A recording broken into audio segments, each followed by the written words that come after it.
چلنے کا سنت طریقہ کیا ہے اور کس کس طرح چلنا چاہیے؟ بھائی صاحب، ہر آدمی کی اپنی ایک نیچرل چال ہوتی ہے، اس کو چینج کریں گے تو کوا چلا ہنس کی چال اور اپنی بھی بھول گیا والا ہو جائے گا۔ نیچرل چال ہوتی ہے ہر ایک کی اپنی، البتہ تکبر سے نہ چلیں، سینہ اکھاڑ کے یوں جیسے پتہ نہیں کوئی پھڈا کرنے جا رہا ہے۔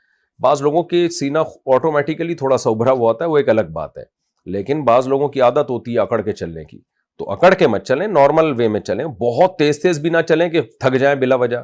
ایک تو ہے نا ایکسرسائز کی نیت سے چل رہے ہیں، وہ ایک الگ بات ہے۔ نارملی جب آپ چلیں وقصد فی مشی، قرآن کہہ رہے ہیں اپنی چال میں میانہ روی اختیار کرو، تو بلا وجہ اپنے آپ کو ٹینشن میں ڈال کے بہت تیز چلنا یہ بھی ٹھیک عمل نہیں ہے۔ سستوں کی طرح آہستہ چلنا، حضرت عمر نے کسی کو دیکھا بہت خرامہ خرامہ چل رہا ہے، حضرت عمر نے اس کو تنبیہ کی کہ بھائی نارمل چلو، ایسے کیوں چل رہے ہو جیسے، یعنی مفہوم بیان کر رہا ہوں، ایسے کیوں چل جیسے کوئی بیمار چل رہا ہوتا ہے۔ تو آپ کی چال سے دیکھنے سے یہ بھی نہ لگے کوئی بیمار جا رہا ہے، یہ بھی نہ لگے کہ کوئی اس سے قرضہ لے کے بھاگا ہوا ہے اور یہ اس کے پیچھے جا رہا ہے۔ تو نارمل چال میں چلنا چاہیے اور نیچرل جو اللہ نے آپ کو دی ہے۔ بعض لوگوں کی چال نیچرلی تیز ہوتی ہے تو وہ تیز نہیں ہے، وہ دوسروں کو تیز لگتی ہے، وہ ان کے لیے وہی میانہ روی والی چال ہوتی ہے۔